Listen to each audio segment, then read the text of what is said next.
আগামীকাল আপনি মারা যাবেন, এটা জানতে পারলে আপনি কি করবেন? একটা ভাইবা বোর্ডের প্রশ্ন ছিল এরকম। প্রার্থী জবাব দিল, বেছে বেছে আমার শত্রুদের সাথে সাক্ষাৎ করব। উত্তর শুনে ভাইবা বোর্ডের সদস্যরা তো অবাক। একজন জানতে চাইলেন, কেন? আপনি এমনটা কেন করবেন? জবাবে প্রার্থী বলল, যারা আমার আপনজন তাদের উপর আর আমার মায়া বাড়ানোর মানেই হয় না। তাতে তাদের আর আমার কষ্টই বাড়বে। এর বদলে আমার প্রতি যাদের রাগ, তাদের সাথে একটু ভালো ব্যবহার করব। শেষ সময়ে তারাও হয়তো আমার জন্য দোয়া আর আশীর্বাদ করবে। ব্যাপারটা গুরুত্বপূর্ণ।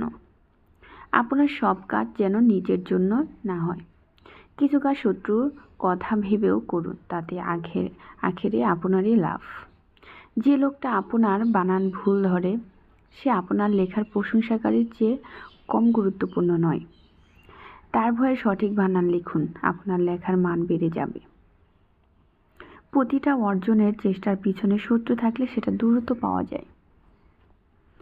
শত্রুদের সম্পর্কে সতর্ক থাকুন, কিন্তু তাদেরকে ঘৃণা করবেন না। একটা মানুষ যখন আপনাকে গালি দেয়, তখন সে আপনার কাছ থেকেও একটা পাল্টা গালি শোনার জন্য অপেক্ষা করে থাকে।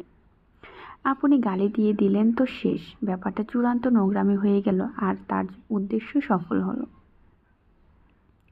আর যদি গালির জবাবে হাসি মুখে তাকে শুভকামনা জানান, সে আপনাকে নতুন করে আবিষ্কার করেন।